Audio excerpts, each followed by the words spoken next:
January's been weird. But instead of giving you guys a bunch of excuses on why I haven't made a video, let's just go ahead and make one. I want to tell you guys about the current best running anime. The best one that is in production right now, being released week by week, day by day, is The Promised Neverland.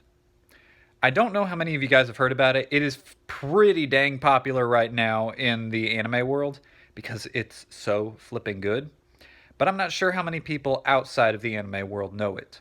So for those of you who before have had no interest in anime, but would be interested in trying something out if it fit kind of your style, I think shows like The Promised Neverland are a great place to start.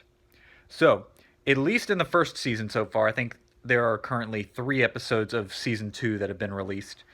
Within the first season, it takes on kind of a suspenseful thriller type of feel. Now, with every anime I've watched, every single one, without question, there's one really weird factor in it. Part of this can be because the Japanese anime culture is very weird. If you know anything about anime, like you watch Naruto or Bleach or Dragon Ball or anything, you know that there is plenty of weird to be found in the anime world. And I've found that in every one of them, there's always one thing that is outside of the ordinary. Sometimes it's pretty significant. For example, if you watch a Miyazaki film like Spirited Away, the whole world is just kind of bizarre. Whereas if you watch a show like Erased, the only weird factor is one character does time travel to solve a crime that happened back in his childhood. The Promised Neverland's one weird factor is actually not too out there. Not giving away any major spoilers, I'll give you guys the basic plot because I think a lot of you that I know personally would actually really enjoy this anime.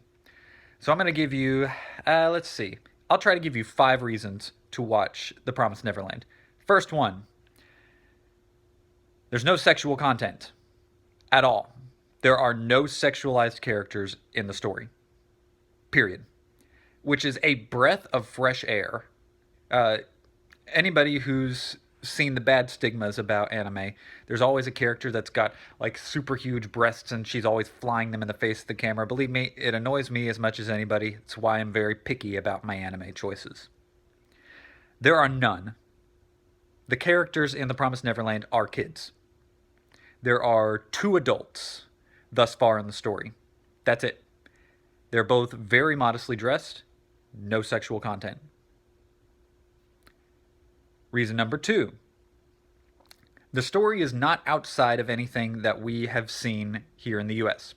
So to give you guys the basic plot line, these kids at an orphanage discover that they are not at an orphanage. They are instead at a farm where they are being raised to be eaten by some mysterious demonic creatures. That's all we know about them. They've not gone into the lore in season 1. All that we know is these creatures exist, and we have a general idea of what they look like, and we know that they eat children. That's all that we know.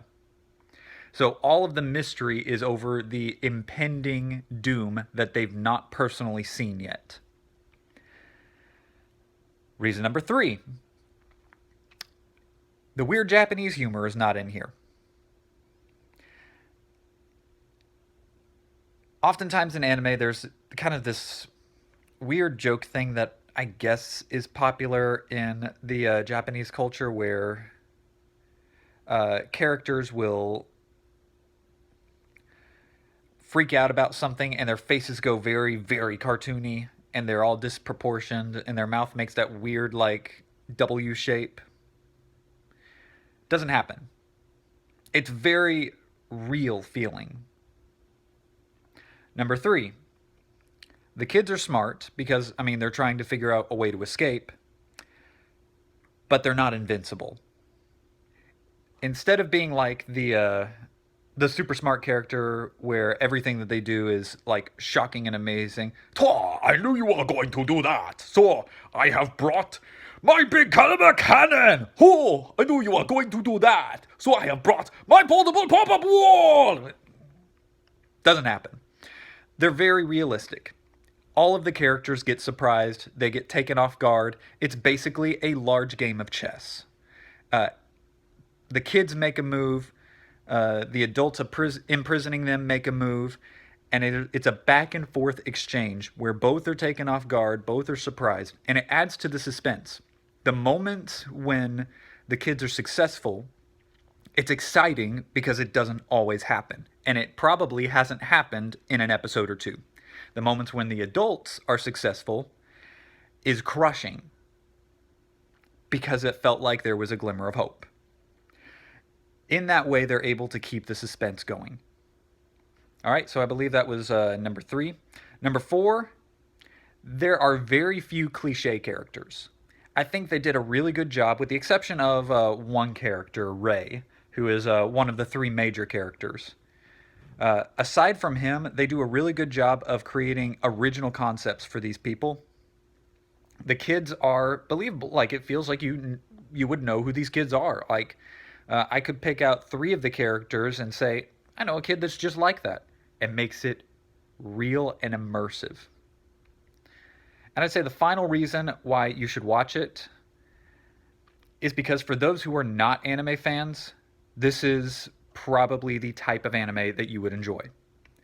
If you think back to something like The Last Airbender, that's a show that a lot of adults really liked because it's story-based. It's not based on action, even though there is action and the action's enjoyable. Avatar The Last Airbender is not rooted in the action. It's rooted in the storyline and the characters. That's what makes it so compelling. Promised Neverland does the same thing. It's not focused in on the horrific events that you haven't seen yet. It's focused on the kids developing as they learn more about their environment, as they struggle against the impending danger. And it shows... There's another one that I've been keeping up with for a while called Berserk, where the situation seems helpless, and the main character carries this attitude of humans are frail and they're fragile, and the smallest thing can break them. But the more that you try to break them, the harder they fight because they want to live. That's the same message that's carried over in The Promised Neverland. It's this idea of everything seems hopeless, there seems to be no escape, but life is worth fighting for, so we need to fight for it.